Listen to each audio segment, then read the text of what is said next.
Hey, this is Troels from ATO, and in this video I'll be demonstrating the high strings part of our G.A.N.G string library. G.A.N.G, or also known as Custom Aleatoric Group Effects, is the largest collection of orchestral effects ever done, and I'll try to cover as much as I can in this video. It's an insanely deep product. The string sections alone here contains an enormous amount of samples and microphone positions and over 80,000 lines of code. We've essentially taken the concept of aleatoric music or effects-based music, random or chance-based music, if you will, but also ported it to a code level. So not only do you have the largest collection of orchestral sounds ever made, you also have the most elaborate UI interface and sort of chaotic ability to mangle the sounds ever done as well. So it's an interesting clash between concepts, taking this notion of random and chance and porting it into a code level, and I'll try to demonstrate that in a variety of different ways. The G.A.N.G library series comes in 3 different volumes. The first one is our string volume that is divided into high strings and low strings, and in this video I'll be focusing on the high strings. We also have a brass volume of G.A.N.G that contains individual sections for trumpets, horns, and trombones. And then we also have a Woodwinds library for G.A.N.G which contains both high and low winds as well. But as I mentioned, in this video I'm only going to be focusing on the high strings. The way that the G.A.N.G strings are organized is that we have 5 different core categories of sound, and I'll try to go through all of them in this video. We have one bank with hits and sort of pulses, we have a bank with textures, and then we have 3 different banks with a variety of different glissandos. And even though it may not sound like a lot when I just say we have 5 banks, each of these banks have multiple set of articulations, and there are some reasons for that. One of them is that when you do your effects-based composition, often you sort of want like da-da-da-da-da, or you want all these different effects to speak together. And we wanted to create a design where you could make all these different sort of elaborate chains of effects, so you didn't have to load a million different articulations. So for example, with the hits and pulses, you have all the articulations here. There's 6 different core articulations, and you can sequence them in a sequence we have here, and I'll try to go into that deeply. So you can essentially make this beautiful long composition just by sequencing the articulations. So this is a round robin system, so to speak, not just for samples, but for articulations as well. We also have a beautiful mixer in the library. We have 5 different ambient microphones, our mix, our Decca, far, wide, and close. And then we have 4 spot mics as well, which allows you to get that Divisi sound. So if you want to dial in a little more, get that more local sound, you just click down here and you can switch to the Divisi microphones as well. One of the other features we have, which is great, is that you can control the stereo field up here on all the different microphones individually. We also have a cool feature here called EQ presence that you can dial up, and I love doing that. Essentially, we took sort of the best EQ balance we could find for the string sections, and when you dial it up here, you're going to get a little more presence in the strings. Let me try to show you here.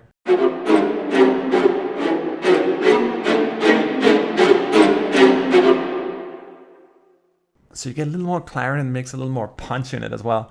And of course you got your solo mute functions, you can pan everything here as well. And on top of the EQ presence, we also have a reverb present here. So if you want to send specific reverb to the individual microphone positions, you can do that as well.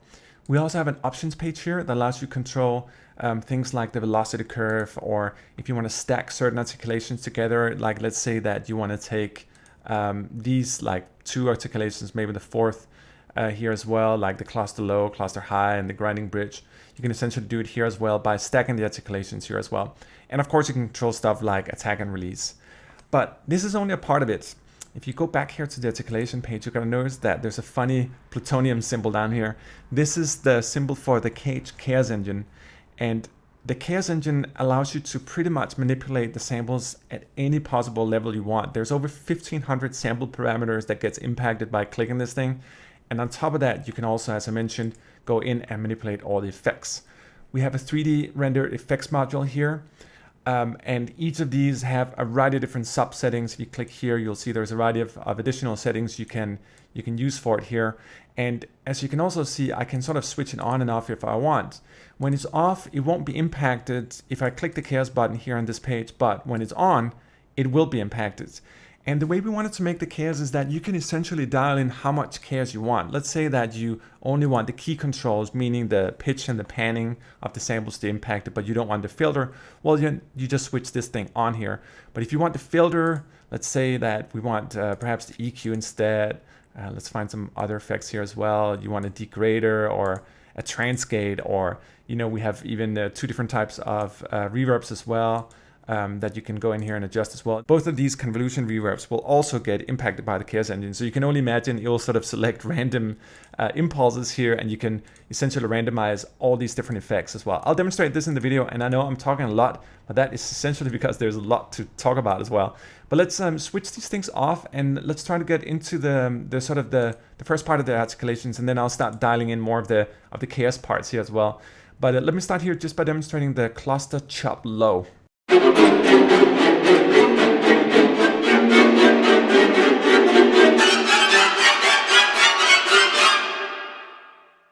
So as you can see down here, there's an effect, a different effect on each of the different keys. We sort of have the more high range up here and a little more low range down here as well. Let me also demonstrate the microphones here. Let me try to play with the mix first, and then I'll sort of try a few of the other mics so you can get a feeling for how different they actually are.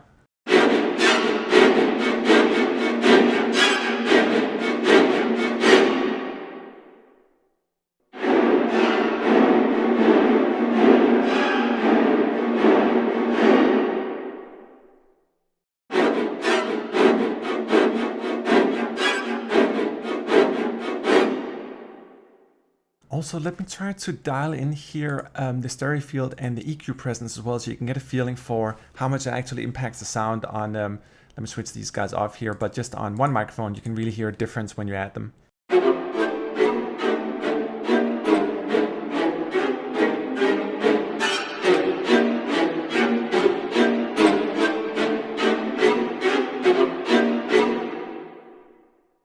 Let's go back here to the articulation page, and this time I'm going to click on show sequencer down here. This essentially allows you to sequence any articulation you want. There's a button here that randomizes the entire sequence. You actually have 4 slots here if you really want to go into it, and it allows you to sequence the different articulations. So everything is loaded into RAM right now, and you can essentially switch between all the core articulations. Let me try to demonstrate it here just by alternating between the cluster chop low and the cluster chop high.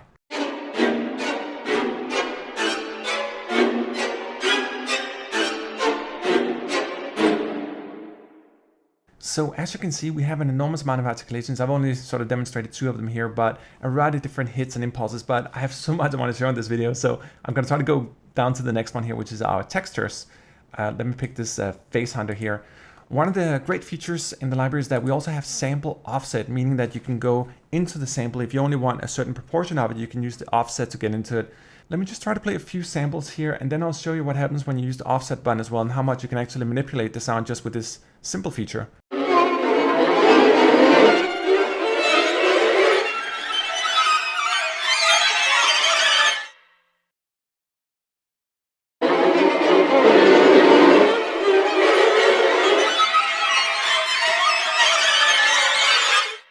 One of the cool features about the offset button is that when you go into the sound, you get a more percussive quality because you're sort of into the phrase. There is no initial soft attack, and it could be great if you want more percussive effects, really to dial in hard, so you only get the end of it if you only want to but with that initial kind of sound to it. But let's get into the more dirty part of things here. Let me click here on the chatter chaos as well.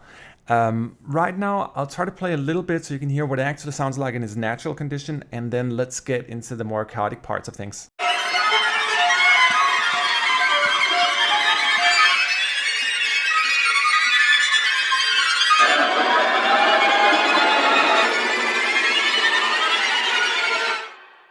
Okay, so that's the natural condition. Let me go in here to the effects section right now. Let me just start here with the key control. Essentially, the key control controls the volume, the pan, and the pitch of the samples. And I'm going to play right now, and then I'm going to keep on clicking on the chaos button, and you're going to notice that each key gets a randomly assigned pan and tuning, which is brilliant, because normally with things you only pitch the entire patch, but because of the code we've done, you can actually pitch per note. And imagine like when you have like 30,000 samples loaded up, that is kind of a crazy thing to do if you want to get the whole thing just playing together.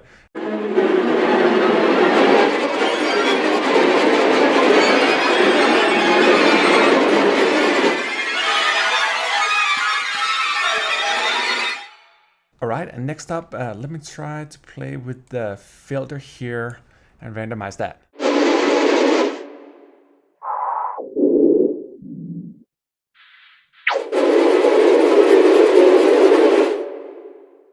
Okay, so I kind of like that one as well. And also check this feature here. Wonder what that is, huh? Let me click on the EQ here as well and get a little EQ action going.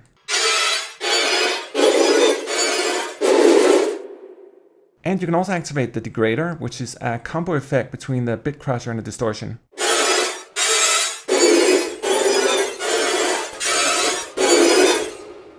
And the trance-gate.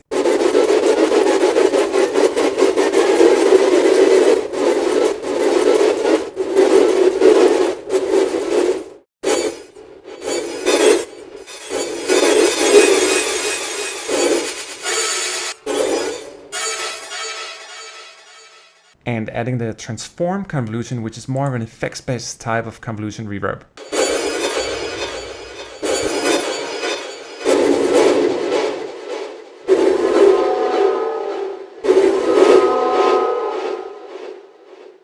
And let's just add another convolution on top, which is our reverb, our more traditional reverb as well. And you can actually, over here, you can work with the placement of the section as well. So not only do you have microphones in the main thing, but you can actually also place the pan in the hall, whether you want to go backwards or forwards by using this feature here as well.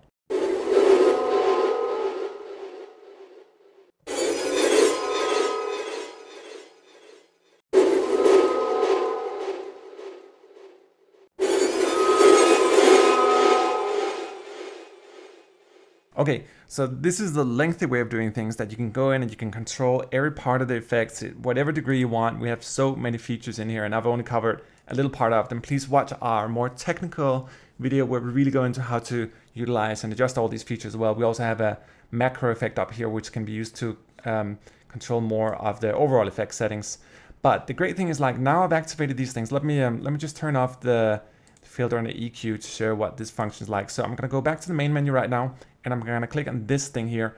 Essentially, it triggers all the things we've activated down here. So all the effects panels I've activated here, the convolution reverb and the key control, the degrader and trance-gate, all that stuff, and it'll randomize it totally. So that's the fast way of doing it. If you just want an inspiration, and right now I'm just going to sit and click on it until I find like a sound I think is cool and would work. And that's essentially how the chaos stuff works. We just want to have fun off the keys, turn on whatever racks you want, the key control in the beginning, and just get going. And dial in the effect that feels good with your composition. Use your ear when it feels cool and something totally crazy, then you're at your final destination. Let me just show it here.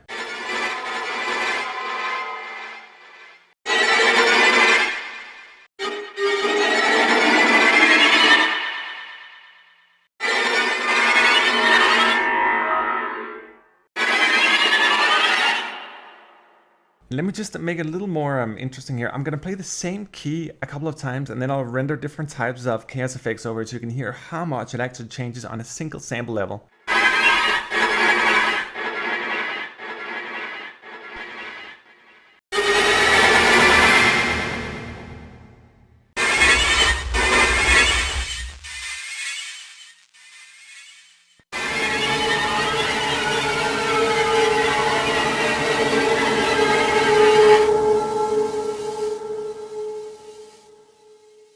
But in all honesty, I could go on and on with this thing. It's just so much fun because you can essentially just let yourself be inspired by the chaos. And I think that's really embracing the aleatoric concept in its sort of core notion that we are working with chains, with randomness, with non-linear theory, if you want to use a fancy word for it. Let me move on here and try to demonstrate another articulation for you. As I mentioned in the beginning, we have 3 different types of glissandos. We have short, medium, and long. And I should really demonstrate all of them actually, because there's a notable difference in what they do and how they sound and all that stuff. Let me just dive into it in the Cowdy way. Let's hear these notes. All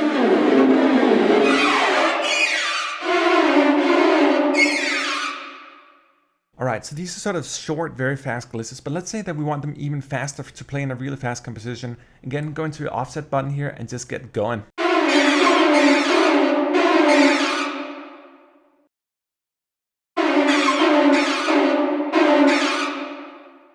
Another great feature is the way we recorded everything. A lot of these effects, the glissandos, are recorded to the octave, so you can essentially do a legato type of effect by hitting them at the right time. And that can also be coupled together with the offset if you want to do that.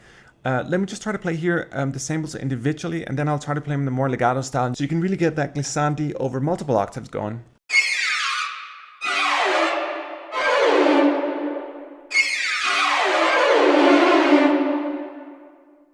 And if you want to do it faster, just dial up the offset again.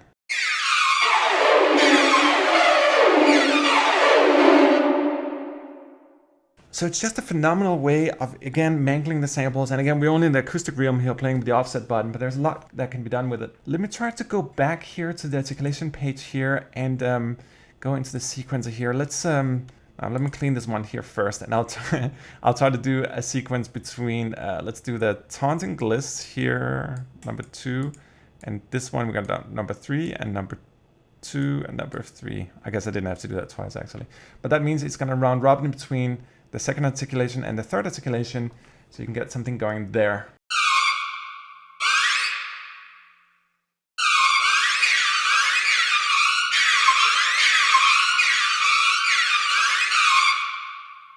Another way of being inspired, which I've used in my demos for it, is to use the question mark here. It randomizes an entire sequence, so I have no idea what's going to happen. I'm just going to randomly jam in the keys, but it's great inspiration if you just want to get some crazy effects. And again, embracing that aleatoric concept of randomness and chance. Let yourself be inspired by whatever happens here.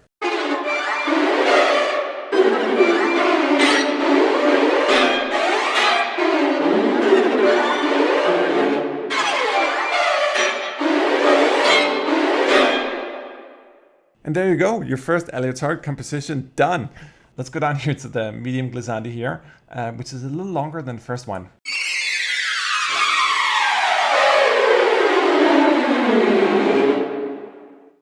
And a lot of our effects are divided into 2 categories in the keys. So you have up and down motions here. Let me just try to show you how you can do that legato fashion again by playing up and down by using the 2 different sides here. We also have a massive collection here of eerie tremolo bends. They're actually easier to demonstrate almost here in the sequencer. Let me just try to demonstrate all 4 different ones in a sort of random way.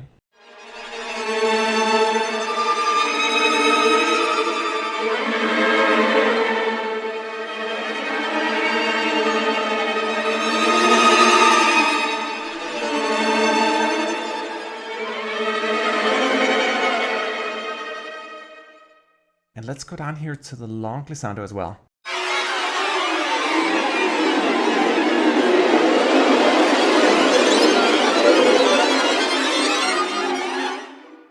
And this is almost like the ultimate trailer bank for motion picture trailers, because we have so many different ways. Glissando, or risers as well as they're called in the trailer language, can be done in so many ways. Traditionally, we sort of just did them in a fluent way, but in Cage we have them with grinding strings, played on the bridge, played in trills, all these different ways you can do risers. And I think the common notion is always it was this fluent, but there are so many ways that can be done. So essentially, we just decided, like, let's just do it in every single way. And again, these are just all the variation for the sort of more chaotic type of gliss, both up and down. But there is so much material here. I wish I could just spend days on demonstrating it, but let me try a few more here.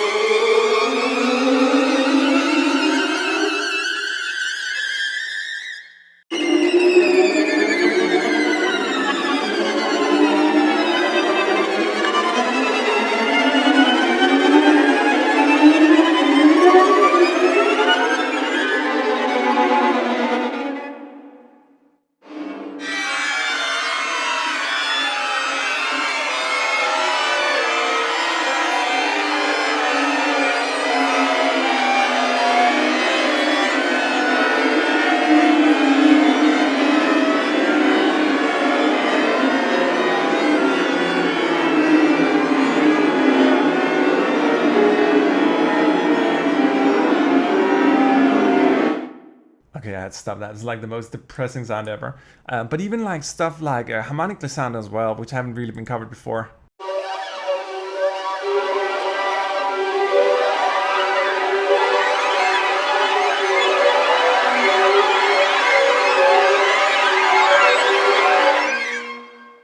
I think one of my favorite ways of using Cage is by using the articulation sequencer here, because it allows you to blend all the different articulations in real time and create this crazy round robin cluster between them. And I'll try to show you a real-time composition right now, a real-time aleatoric music experiment where I'll just be playing some sequences here, and then I'll try to add more sequences, and then I might just add some percussion or something in the end to see if it all makes sense. But I have no idea what's about to happen. We'll just see how it goes. And in the end, I guess once I have something dialed down, I'll try to go in and add the chaos engine as well, and then we'll see what the final result is.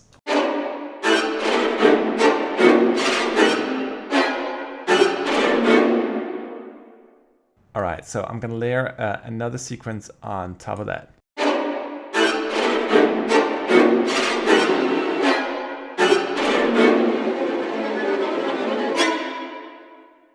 All right, I'm gonna add another one on top of that as well. I think I'm just gonna use all 3 of these guys, or all 5 actually.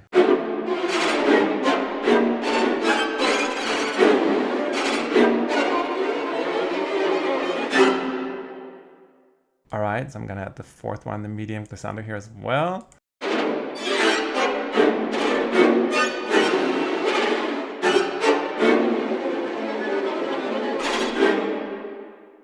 All right, and I'm just gonna add some AW percussion on top of that just to see what happens if I accent some of the hits a little more.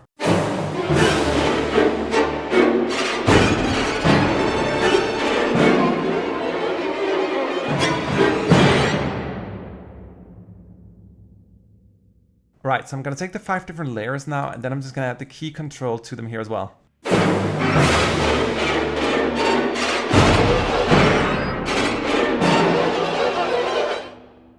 Okay, so it still had its structure, but it's gonna die now. Let's apply all the different effects here and see what happens.